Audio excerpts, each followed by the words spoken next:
Hello, I'm Kads and welcome to today's video. So today is going to be one of those one-off topics. We're going to be talking about my biggest regrets in Raid Shadow Legends. Now, part of the reason I'm making this video at this particular time is because we are celebrating. This will be the 100th video on the channel. We're at nearly a year since I started making content on YouTube. And obviously I've been playing the game for almost about 3 years. So I've been playing for a lot longer than I've been making content for. But nonetheless, I think it's pretty fun. It's pretty awesome to have made 100 videos so far in this category. And so I want to send a massive thank you out to all of you guys, my lovely viewers and subscribers, because all the positive feedback and reinforcement I get from you guys is just the fuel I need to keep going and keep making content for all of you. So let's dive into my biggest regrets in Raid Shadow Legends, and these will be in no particular order. Now, a quick disclaimer, this is not a quitting video or anything like that. There's no clickbait here. We are just talking about things that I've regretted doing over my Raid career, and these are completely detached from my view and enjoyment of the game. So starting off with some of the more early game regrets, the first one is not taking the time to understand the game. Now, a lot of you might not know, even those who know me, that this is not my first account. This is actually my second account. I made my first account, I think back in like October of 2020, give or take. And I picked Gaelic because, hey, he's the face on the app. He's the face of the game. Why not? Who cares who the starter is? Wrong. Obviously, the best starter, objectively speaking, is Kayle, but there's some arguments for some of the other ones depending on how you want to approach the early game. But I didn't really know how that worked. I didn't do my homework. I didn't do my research. I didn't really watch much YouTube content. I was just playing the game to have fun. And I did have a lot of fun, which is why I picked up the game overall. But the more I started to play, the more videos I started to watch content creators like Ash, like Hell Hades, I think Salt way back in that day, Chosen, of course, Scratch, Cold Brew, you name them. I watched them all just to kind of familiarize myself. And the more I watched, the more I learned how many mistakes I was making early on, because I was absolutely struggling to progress with Gaelic. And then eventually I pulled Aethel and was like, oh gosh, she's better than him, so maybe I should max her out. So I spent all my resources to max out Aethel, all my rare tomes, etc. And then right after that, I pulled Kayle and I was like, no, now he's the best starter, so I should max him out. And I spent basically about a month and a half just maxing out early game starter rares, which is not how you want to do it. You want to get your first 6-star immediately and start progressing from there. And so I made the decision, and this is something that a lot of people you might want to do if you're super in the early game and you've messed up a lot of things, or you just don't know exactly what you're doing. Don't be afraid to just start a new account, start over, start fresh, and start with the proper or a better starter. So if you guys were curious, my starter on this account was actually Elhain, who I do still have maxed out, but I did also max out Kayle eventually because I wanted to have a division between Clan Boss champions and Arena champions. Now, back then, this was when Arena was extremely tough. I know a lot of people might say it's really tough now with the UDKs invading the game, but trust me, it was definitely worse before, because it wasn't just the UDK that you couldn't kill or it took 5 minutes to kill. It was like fighting with everyone who you shouldn't be fighting with, and they did a lot of rebalancing over the years to kind of fix that, and now Arena is more of a joke, at least once you start pushing into gold. But it used to be imagine 3v3 the way it is now, and the struggles that a lot of people have to get into gold 1, but in classic Arena. So people were getting locked out of getting Arbiter just by not being able to progress in classic Arena. And so when I restarted the account, I started with Elhain because I knew that I needed to have an Arena nuker just to be able to fight through all that garbage going on at that time. But I did also max out Kayle, like I said, soon after that, because I knew he was going to be useful for other elements. And speaking of Kayle, this is a nice segue into regret number 2, and this was undervaluing lifesteal gear in the early game. Now, I do have to acknowledge that every single content creator ever at the time was saying early game, you want lifesteal speed on all your champions. And I was like, cool, I don't need to do that. And so I think I had my like beginner lifesteal set on War Maiden because she was squishier than Kayle.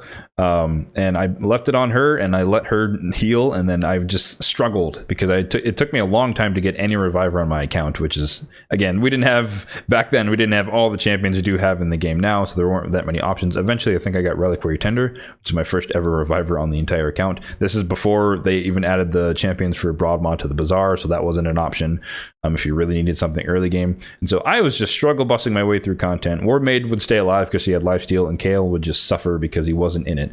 And I was just like, no, I can push through. I can do it. I'll get a reviver eventually.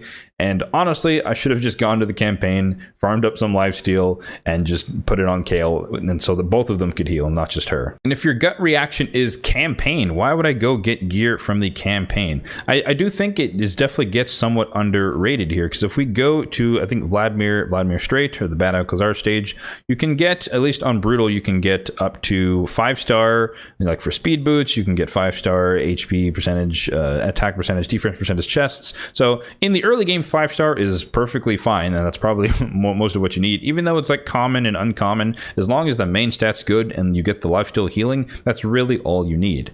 And then you combine that with the speed stage, or Palace of Aravia, then you can get, speed boots, 5-star, and you can get chests and gloves, etc. Again, focusing on getting the main stat that you need. Could be crit rate if you're building a nuker. Again, this is early game, and so I undervalued that. And so I would say that regret number 3, while we're here, is undervaluing campaign specifically to get speed boots, because I just pretty much exclusively tried to get them from dungeons, not for any particular sets. I didn't really care about sets that much in the early game. It was just I wanted to farm dragon, for example, and just get 5-star speed boots in any set with some decent stats or decent substats. But I could have just gone to the campaign and just cranked out this stage 6 here, Palace of Aravia, until I got decent pairs or a decent amount of 5-star speed boots. Again, it could be common or uncommon. It doesn't really matter. This is the early game. You're not min-maxing builds just yet. You just want your champions to go relatively fast. And so combining those two together, I just didn't really have enough lifesteal on my account early on, and I was farming dungeons unnecessarily to get speed boots that I could easily get from campaign whilst I was still leveling up food. Another thing to acknowledge here is that if you can get through the Nightmare campaign, you do have access to potentially 6-star on the speed boots and or lifesteal gear. So if you can get through those stages and still be able to farm them relatively quickly or relatively easily with your campaign farmer, then you have access potentially to 6-star gear even in the early, maybe the mid game, because it is Nightmare campaign, which is not hard necessarily, but it is going to be difficult in the early game when you don't have a lot of champions who can do the job. Now, this next regret, and I'm not throwing shade at any content creators in particular, but it is believing all the hype for the various campaign farmers in the game. Now, while these champions can definitely do the job, the gear required is much harder than it seems to acquire, particularly in the early game. So we're talking about the likes of Shield Guard, of Zephyr Sniper, of Saurus, people like uncommons with AoE abilities that can definitely do the job, but you need pretty decent gear that you're just not gonna have. You need crit damage on the gloves, you need a main stat on the chest, you need a main stat on the boots. You don't necessarily want speed boots unless you're trying to go that way where they have multiple AoEs and you're just trying to go twice 2-to-1 ratio, therefore you just need 2 AoEs. So that could definitely work too. But champions like those are uncommons that you're really not gonna use later on in the game. It's not really worth investing in them long term. Technically, like I said, they can work, they can do the job, but once you have someone better who can do it faster, then you just built an uncommon for no reason. And this is in the early game when you just really should be working on core champions for dungeons or are progressing in Demon Lord Clan Boss. So of course, the crown jewel of farming campaign on Brutal at least is Fellhound, because of his AoE on the A1 that scales off attack and defense. So you can kind of mix and match those both of those stats in order to get him to the right level of damage. But even so, it takes a decent amount of stats to do it. And you can see mine here where you have 3,700 attack, 3,200 defense, low speed, just enough speed to be faster than Lord Chazar in Wave 3, but he's stacked out, full crit rate, and 257 crit damage. And also, I partially did some of his masteries just to give him a little bit more oomph. And so that's what it kind of requires if you really want to do the campaign farmer, even on a Fellhound. And that's on a Fellhound, which means that it's going to be even harder on a Saurus or a Shield Guard or a Zephyr Sniper. So you need pretty good gear to make it work. Whereas if you just stick with your starter champion, your Kale, your Elhain, or whoever you chose with their AoEs, even though they might farm it slightly slower, 20-something seconds, that's a lot better than struggle busing through a build that you're just not ready for on a champion that you will replace miss or just not use downstream in the future. And the last of the early game regrets, number 5 here, is not starting fragment summons early enough. Now note here that I did say fragment summons and not fusions, because I do think you should be skipping fusions in the first maybe 3 to 4 months of playtime while you're working on developing your account, because having to use your chickens in order to level up the champions for a fusion is kind of a waste of resources for a champion that, one, you probably don't have the books for yet, and you may not have a use for until many months later, unless they're super good. Then maybe you can try and make it work. But generally speaking, in your first 3 months, it's probably not worth it to work on traditional or hybrid style fusions. However, fragment summons, where you don't have to use excess resources to level up champions and ascend them, etc. And ascending is actually one of the hardest things in the early game, because you haven't progressed far enough in the potion keeps to make it easy to get the high tier potions you will need for epics and beyond. But fragment summons aren't like that, and you just have to participate in as many events as possible. And obviously, if you don't have a lot of shards, the summon rush and or champ chase might be difficult. But typically how they're structured is that you only really have to participate in one to the fullest, and you can kind of min-max the other one. And so what I missed out on in the very early game when I started was actually Iron Brago. If I scroll all the way down, I eventually find him. So you can see here that I'm at 60 out of 100, which does mean that I skipped the entirety of the champion chase and the summon rush, which probably was worth 40, 35 maybe of the fragments, and then I probably just didn't do one other event. But the point is, I could have been, one, just a lot closer to 100, maybe not necessarily getting all the way there, but getting a lot closer, so that some of the few times they offer extra fragments, I would have been able to get them. But also just proving that even in my early game, thinking I couldn't do any of these fusions, couldn't participate at all in fragment summons, I still managed to get 60 out of 100, which is more than you would think. Now, fortunately, I was lucky enough to actually pull Iron Brago, so you can see him on my account somewhere down here. Here we go. So I do actually have him, but I did not get him in the early game like I could have, and I ended up pulling him later, but that was just kind of luck. That could have definitely not happened for sure, and I would have never had him all these years. I'm using him currently on my Demon Lord Clan Boss team, and so it would be an even bigger regret if I wanted to use him for this particular team, and I still didn't pull him, and I missed out on him early on just because I didn't think I could. I also think it's worth mentioning here that the likes of Hell Hades and other folks have done pretty much an annual free-to-play account where they kind of prove that you can still participate in fusions somewhat in the early game. It's all about knowing what to do and budgeting your resources appropriately, which may not be possible if you're fresh to the game. You don't have an understanding of it, because they're going in with, multiple years of knowledge. I'd probably be the same way. I'd probably be able to min-max way better on my third go around on an account than the first two. But the main takeaway here is, do not necessarily be afraid of fusions early on. They do seem daunting, and they will be, but you can get probably a lot further than you might think, even in the early game, particularly with Fragment summons. Now, regret number 6 is a bit of a real talk moment here, and that will be overplaying the game. Now, of course, that sounds like a very subjective term, and it is, but what I mean by that is I was letting raid dictate how my day was structured, and so like my sleep was revolving around it, like, oh, I need to wake up at 2 a.m. to make sure I get my clan boss battle in, or before this tournament ends, or before this event ends. And so I was getting into this weird spot where it was really affecting my sleep schedule, and I was just tired for a lot of the day because I was just trying to catch every single event and tournament. And that actually led to me taking a 3-month break from the game. And my rule before coming back was that I will not force myself to wake up for anything that I miss. I can take naps if I'm tired, and if I happen to wake up in time to catch something before it happens, then I'll deal with it. But if I sleep through it, then so be it. No alarms. You're just gonna try and make sure that you're just prioritizing your health here, your sleep. And so far, we've lived up to that. Now, unfortunately, in those 3 months, I did miss out on a few fusions, so I don't have a Pardon Clanfather, I don't have Karatzo Fox Hunter, and I don't have Nari the Lucky. That's just the period of time that I missed. But I came back right when Gaius the Gleeful thankfully was starting, and he's definitely one of my most favorite fusion champions in the game. And so it wasn't too long. 3 months is not super long of a break, but nonetheless, I did take a 3-month break. So I think the main takeaway there is just to acknowledge that this game does take a lot of time to play, especially if you're meticulous as a free-to-play player like myself, and just be aware of how much time you're spending and make sure that your real life takes precedent over your gaming life. So PSA out of the way, let's get back to more of the more lighthearted regrets in Raid. And so number 7 is actually skipping the Elva guaranteed champion event. Now, this has a lot of hindsight to it for a variety of factions. One, as you can see here, I do have a lot of sacreds, and yes, I am actually free to play for those who might not know, and just allocating resources is how I have so many. But I do have a lot of sacreds, so I definitely could have gone for her at the time, but I didn't think she was worth the 20 sacreds. So if we drop down to Elva, quickly go, whoop, that's Oella. Quickly go through her kit. There she is. So on the A1, place continuous heal on the ally with the lowest HP, super good, especially with the counterattacking abilities or counterattacking artifacts and or masteries. Full cleanse here, block debuffs, increase speed, even though you have to book it to get 100% chance. Weird. But it is on a 3-turn cooldown, super good. And then the single target revive with increase attack and increased defense, and then 40% health, 50% turn meter. So with that alone, she's an amazing support. She's very fast, 110 base speed, good base stats, high HP, high defense. And to me, I was like, yeah, she's just a cleanser, but she doesn't have the multi-revive like Pytheon, who had just come out as well. And I was like, well, Pythion's better. You can do different things.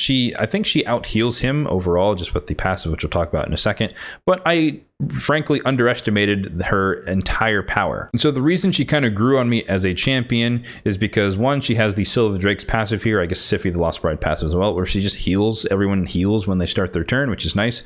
But this ability here, where it places a perfect veil on the ally with the lowest HP at the end of her turn, I greatly underestimated the power of this, because this is very annoying in arena. For example, if you're struggling to kill that UDK, as soon as you get him low, he gets veiled, which means you can't target him, which means you're targeting someone else, even though he takes the hit if you're using single target. But it kind of messes up your flow about who you're targeting.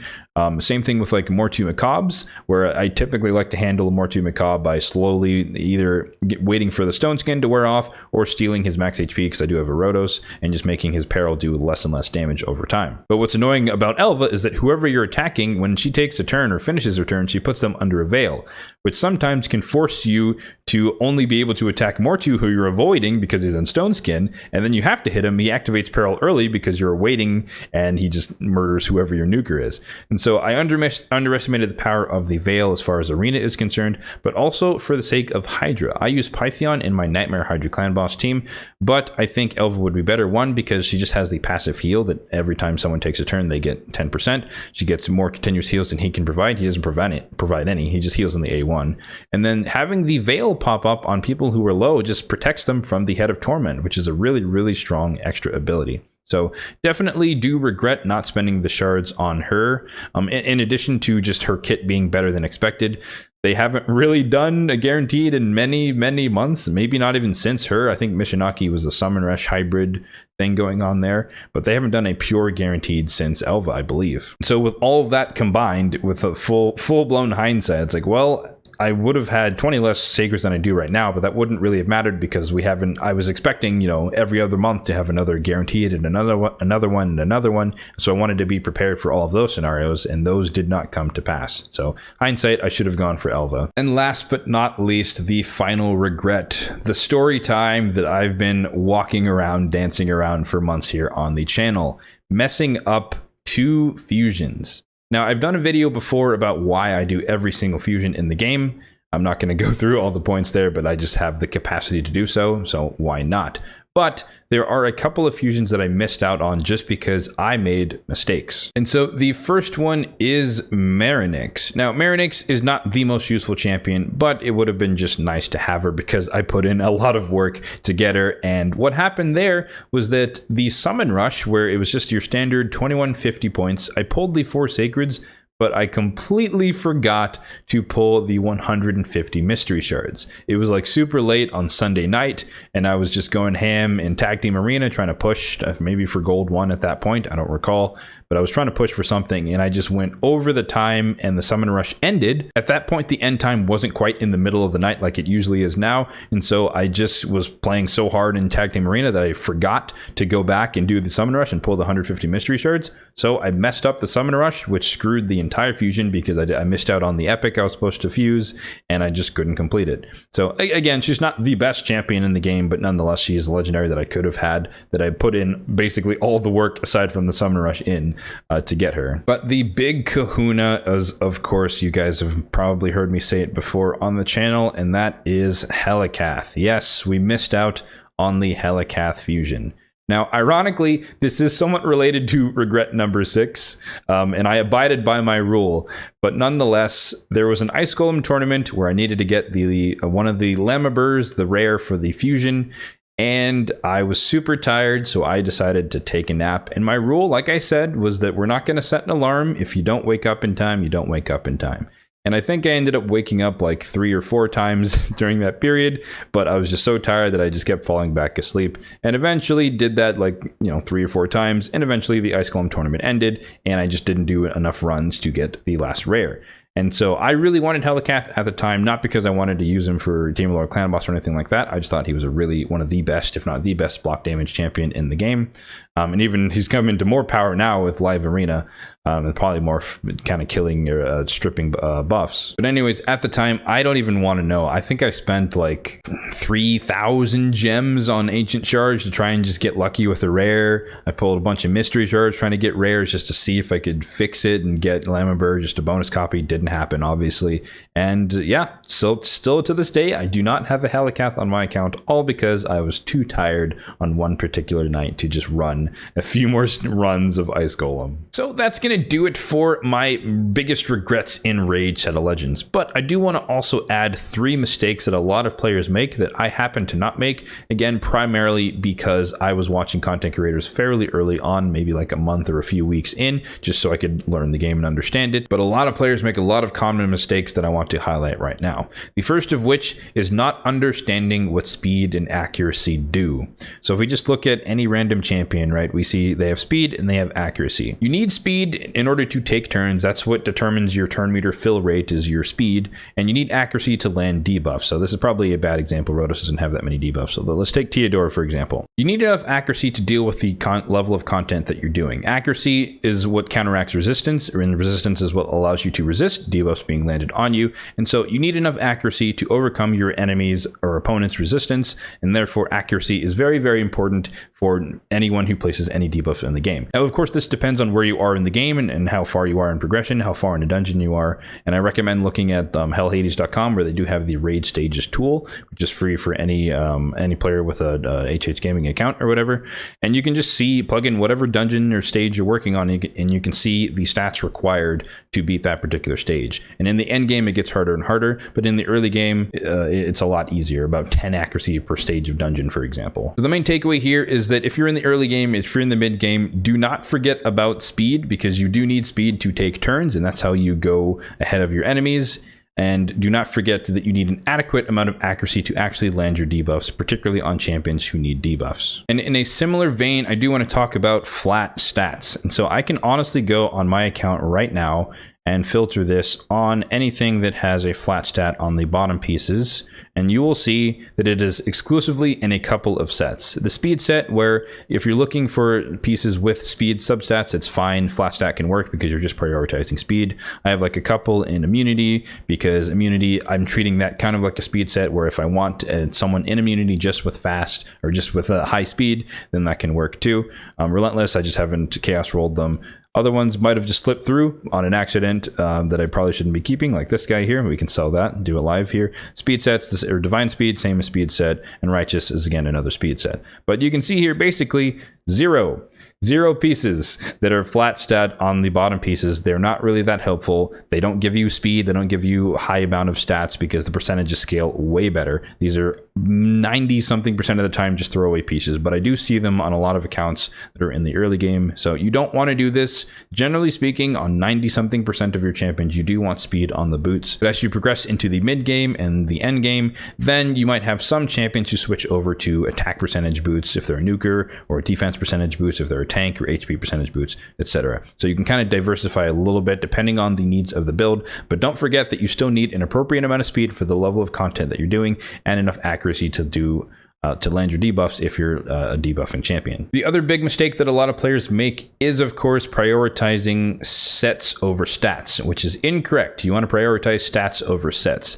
And this is something that is very, very easy to fall victim to, particularly if you consume content on YouTube for Raid, because you'll see a bunch of content creators, myself included, who have all their champions decked out in all these different sets that make them more efficient at what they want to do. But in the early game, you don't have all the gear that we have. You don't have the years or months or whatever of farming the dungeons. And so you don't have the gear in these sets to make them work. And so just because I say that you want X champion in Savage, if you don't have Savage, don't try to force them into a really crappy Savage build that's not full crit rate or doesn't have the right main stat or doesn't have speed on the boots or whatever. Put them in whatever you have, and as you farm up gear over the months, over the years, however long you play the game, then you start to pinpoint which champions can actually go into these sets, as long as you still get the stats that work in the end. My most recent example of that is actually the free champion here, Sun Wukong, where I wanted him in a Savage set and a Perception set, but unfortunately, for some reason on my account, I cannot get an attack percentage chest in the Savage set or the Perception set, so I didn't have a chest to complete the build or complete the sets that I wanted, and so I just went with a generic offset piece.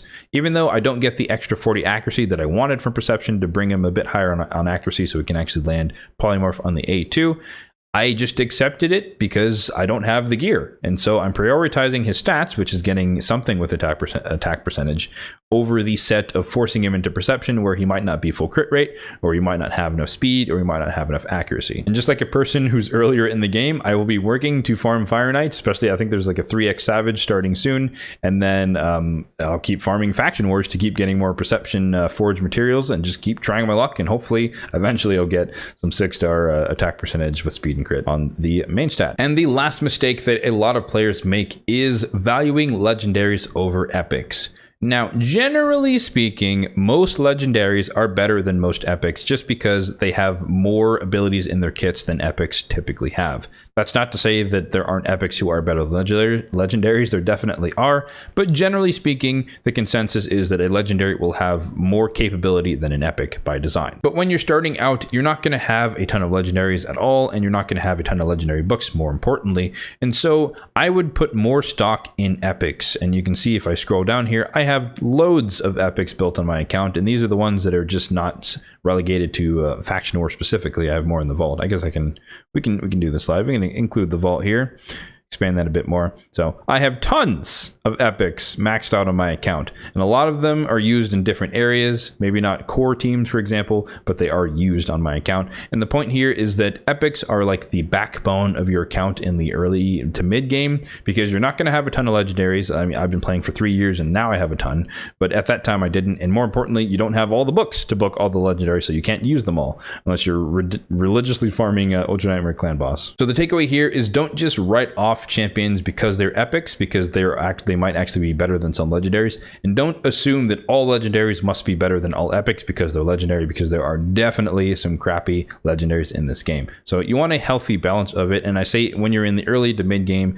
you want to focus mostly on epics, because epic tomes are a lot easier to come by, and epics are a lot easier to build out from an ascension pot perspective, and they are, like I said, the backbone of your account. And then as you progress further and further, you play for longer, you pull more shards over time, then you start to build up a catalog of legendaries who can then replace some of the epics who used to do their job. But again, some epics are irreplaceable, like Godseeker Aniri or a Deacon Armstrong or stuff like that, where they do something so unique and personal to them that even legendaries don't really match it. All right, so that's going to do it for today's video. Hopefully you guys enjoyed this journey down my memory lane, looking back at some of my biggest regrets in the game. Once again, I do want to say that we are celebrating 100 videos on the channel and counting. So thanks again to all of you lovely people for watching and sticking with me all this time as we approach nearly 1 year on YouTube. Feel free to leave a comment down below telling me your biggest regrets in Raid, and if you made any of the mistakes that I've made in the past. As always, if you did find this video helpful, then be sure to hit that like button down below,